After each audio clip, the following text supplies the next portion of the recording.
A hunter-gatherer or early human society is one in which most or all food is obtained from wild plants and animals. In contrast to agricultural societies, which rely mainly on domesticated species, hunting and gathering was humanity's first and most successful adaptation, occupying at least 90% of human history, and 10,000 years ago, all lived this way. Following the invention of agriculture, hunter-gatherers have been displaced or conquered by farming or pastoralist groups in most parts of the world. Only a few contemporary societies are classified as hunter-gatherers, and many supplement their foraging activity with horticulture and/or keeping animals. Archaeological evidence. In the 1950s, Louis Binford suggested that early humans were obtaining meat via scavenging, not hunting. Early humans in the Lower Paleolithic lived in forests and woodlands, which allowed them to collect seafood, eggs, nuts, and fruits besides scavenging, rather than killing large animals for meat. According to this view, they used carcasses of such animals that had either been killed by predators or that had died of natural causes.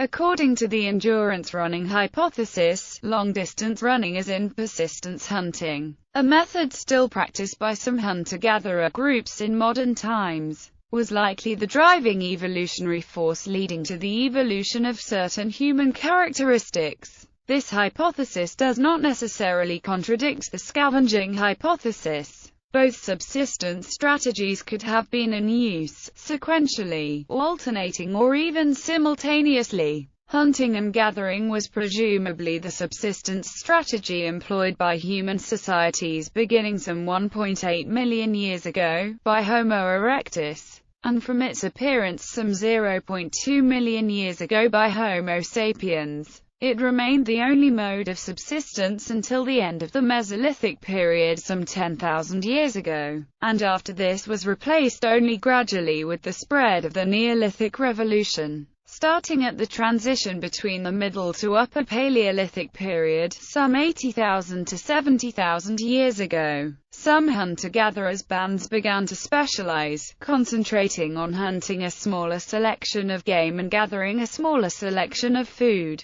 This specialization of work also involved creating specialized tools, like fishing nets and hooks and bone harpoons. The transition into the subsequent Neolithic period is chiefly defined by the unprecedented development of nascent agricultural practices. Agriculture originated and spread in several different areas including the Middle East, Asia, Mesoamerica, and the Andes beginning as early as 12,000 years ago. Forest gardening was also being used as a food production system in various parts of the world over this period. Forest gardens originated in prehistoric times along jungle-clad riverbanks and in the wet foothills of monsoon regions. In the gradual process of families improving their immediate environment, useful tree and vine species were identified, protected and improved, whilst undesirable species were eliminated. Eventually superior foreign species were selected and incorporated into the gardens. Many groups continued their hunter-gatherer ways of life, although their numbers have continually declined, partly as a result of pressure from growing agricultural and pastoral communities. Many of them reside in the developing world, either in arid regions or tropical forests. Areas that were formerly available to hunter-gatherers were, and continue to be, encroached upon by the settlements of agriculturalists. In the resulting competition for land use, hunter-gatherer societies either adopted these practices or moved to other areas. In addition, Jared Diamond has blamed a decline in the availability of wild foods, particularly animal resources. In North and South America, for example, most large mammal species had gone extinct by the end of the Pleistocene, according to Diamond, because of overexploitation by humans, although the overkill hypothesis he advocates he strongly contested. As the number and size of agricultural societies increased, they expanded into lands traditionally used by hunter-gatherers. This process of agriculture-driven expansion led to the development of the first forms of government in agricultural centers. such as the Fertile Crescent, ancient India, ancient China, Olmec, sub-Saharan Africa and Norte Chico. As a result of the now near-universal human reliance upon agriculture, the few contemporary hunter-gatherer cultures usually live in areas unsuitable for agricultural use. Archaeologists can use evidence such as stone tool use to track hunter-gatherer activities, including mobility, common characteristics, habitat and population. Hunter-gatherer settlements may be either permanent, temporary, or some combination of the two, depending upon the mobility of the community. Mobile communities typically construct shelters using impermanent building materials, or they may use natural rock shelters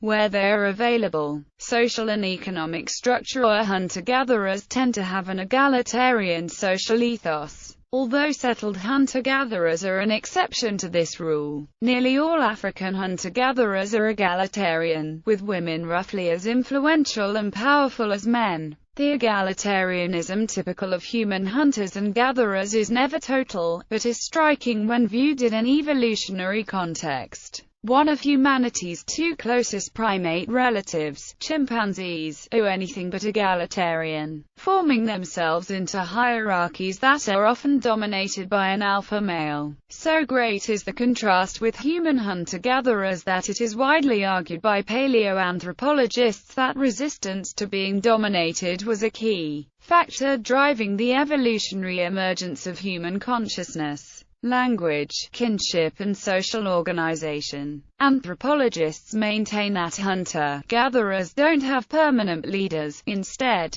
the person taking the initiative at any one time depends on the task being performed. In addition to social and economic equality in hunter-gatherer societies, there is often, though not always, sexual parity as well. Hunter-gatherers are often grouped together based on kinship and band membership. Post-marital residence among hunter-gatherers tends to be matrilocal, at least initially. Young mothers can enjoy child care support from their own mothers, who continue living nearby in the same camp. The systems of kinship and descent among human hunter-gatherers were relatively flexible, although there is evidence that early human kinship in general tended to be matrilineal. A few groups, such as the Haida of present-day British Columbia, lived in such a rich environment that they could remain sedentary or semi-nomadic. Like many other Native Americans of the Pacific Northwest coast, it is easy for Western-educated scholars to fall into the trap of viewing hunter-gatherer social and sexual arrangements in the light of Western values. One common arrangement is the sexual division of labor, with women doing most of the gathering, while men concentrate on big game hunting. It might be imagined that this arrangement oppresses women, keeping them in the domestic sphere. However, according to some observers, hunter-gatherer women would not understand this interpretation, since child care is collective, with every baby having multiple mothers and male carers.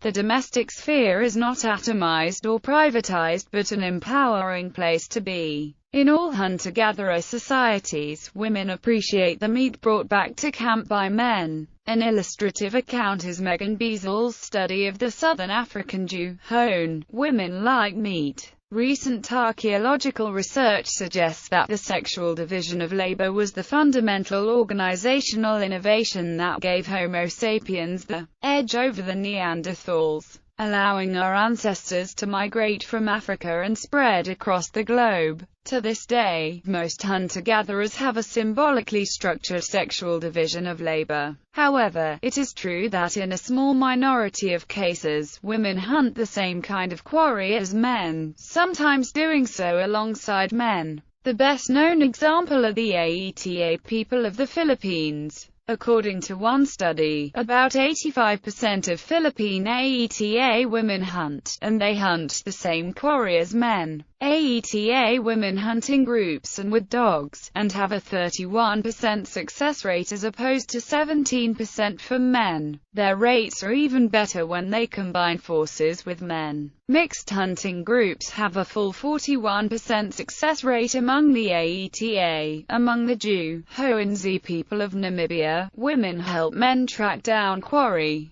At the 1966 Man the Hunter Conference, anthropologists Richard Bohr, Shaley and Irvin DeVore suggested that egalitarianism was one of several central characteristics of nomadic hunting in gathering societies because mobility requires minimization of material possessions throughout a population. Therefore, no surplus of resources can be accumulated by any single member. Other characteristics Lee and DeVore proposed were flux in territorial boundaries as well as in demographic composition. At the same conference, Marshall Sahlins presented a paper entitled Notes on the Original Affluent Society, in which he challenged the popular view of hunter-gatherers' lives as solitary, poor, nasty, brutish and short, as Thomas Hobbes had put it in 1651. According to Sahlins, ethnographic data indicated that hunter-gatherers worked far fewer hours and enjoyed more leisure than typical members of industrial society, and they still ate well. Their affluence came from the idea that they are satisfied with very little in the material sense. This satisfaction, Sahlins said, constituted a Zen economy. Later, in 1996, Ross Sackett performed two distinct meta-analyses to empirically test Sahlins' view. The first of these studies looked at 102 time allocation studies, and the second one analyzed 207 energy expenditure studies. Sackett found that adults in foraging and horticultural societies work, on average, about 6.5 hours a day, whereas people in agricultural and industrial societies work on average 8.8 hours a day. Recent research also indicates that the life expectancy of hunter-gatherers is surprisingly high. Mutual exchange and sharing of resources are important in the economic systems of hunter-gatherer societies. Therefore, these societies can be described as based on a gift economy, variability. Hunter-gatherer societies manifest significant variability, depending on climate zone, life zone, available technology and societal structure. Archaeologists examine hunter-gatherer toolkits to measure variability across different groups. Collard et al. Found temperature to be the only statistically significant factor to impact hunter-gatherer toolkits, using temperature as a proxy for risk. Collard et al.'s results suggest that environments with extreme temperatures pose a threat to hunter-gatherer systems significant enough to warrant increased variability of tools. These results support Torrance's theory that risk of failure is indeed the most important factor in determining the structure of hunter-gatherer toolkits. One way to divide hunter-gatherer groups is by their return systems. James Woodburn uses the categories immediate return hunter-gatherers for egalitarian and delayed return for non-egalitarian. Immediate return foragers consume their food within a day or two after they procure it. Delayed return foragers store the surplus food. Hunting-gathering was the common human mode of subsistence throughout the Paleolithic. But the observation of current-day hunters and gatherers does not necessarily reflect Paleolithic societies. The hunter-gatherer cultures examined today have had much contact with modern civilization and do not represent pristine conditions found in uncontacted peoples. The transition from hunting and gathering to agriculture is not necessarily a one-way process. It has been argued that hunting and gathering represents an adaptive strategy, which may still be exploited, if necessary, when environmental change causes extreme food stress for agriculturalists. In fact, it is sometimes difficult to draw a clear line between agricultural and hunter-gatherer societies, especially since the widespread adoption of agriculture and resulting cultural diffusion that has occurred in the last 10,000 years. This anthropological view has remained unchanged since the 1960s. Modern and revisionist perspectives. In the early 1980s, a small but vocal segment of anthropologists and archaeologists attempted to demonstrate that contemporary groups usually identified as hunter-gatherers do not in most cases, have a continuous history of hunting and gathering, and that in many cases their ancestors were agriculturalists or pastoralists who were pushed into marginal areas as a result of migrations, economic exploitation, and/or violent conflict. The result of their effort has been the general acknowledgement that there has been complex interaction between hunter-gatherers and non-hunter-gatherers for millennia. Some of the theorists who advocate this revisionist critique imply that, because the pure hunter-gatherer disappeared not long after colonial contact began, nothing meaningful can be learned about prehistoric hunter-gatherers from studies of modern ones. Lee and Gunther have rejected most of the arguments put forward by Wilmsen. Doran Schultzer and others have argued that we can learn a lot about the lifestyles of prehistoric hunter-gatherers from studies of contemporary hunter-gatherers, especially their impressive levels of egalitarianism. Many hunter-gatherers consciously manipulate the landscape through cutting or burning undesirable plants while encouraging desirable ones, some even going to the extent of slash and burn to create habitat for game animals. These activities are on an entirely different scale to those associated with agriculture, but they are nevertheless domestication on some level. Today, almost all hunter-gatherers depend to some extent upon domesticated food sources either produced part-time or traded for products acquired in the wild. Some agriculturalists also regularly hunt and gather. Still others in developed countries go hunting, primarily for leisure. In the Brazilian rainforest, those groups that recently did, or even continue to, rely on hunting and gathering techniques seem to have adopted this lifestyle, abandoning most agriculture, as a way to escape colonial control and as a result of the introduction of European diseases reducing their populations to levels where agriculture became difficult. There are nevertheless a number of contemporary hunter-gatherer peoples who, after contact with other societies,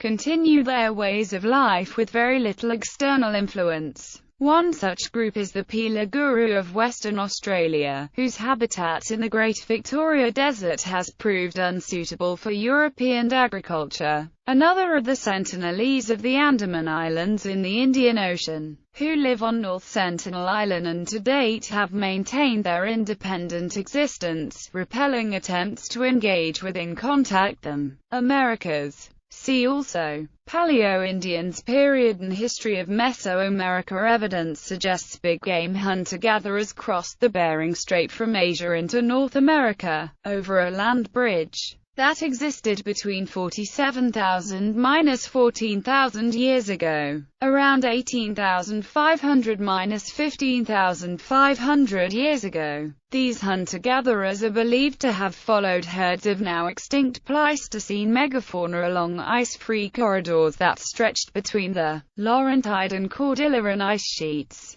Another route proposed is that, either on foot or using primitive boats, they migrated down the Pacific coast to South America. Hunter-gatherers would eventually flourish all over the Americas, primarily based in the Great Plains of the United States and Canada, with offshoots as far east as the Gaspe Peninsula on the Atlantic coast, and as far south as Chile, Monte Verde. American hunter-gatherers were spread over a wide geographical area, thus there were regional variations in lifestyles. However, all the individual groups shared a common style of stone tool production, making knapping styles and progress identifiable. This early Paleo-Indian period lithic reduction tool adaptations have been found across the Americas, utilized by highly mobile bands consisting of approximately 25 to 50 members of an extended family. The Archaic period in the Americas saw a changing environment featuring a warmer, more arid climate and the disappearance of the last megafauna. The majority of population groups at this time were still highly mobile hunter-gatherers, but now individual groups started to focus on resources available to them locally.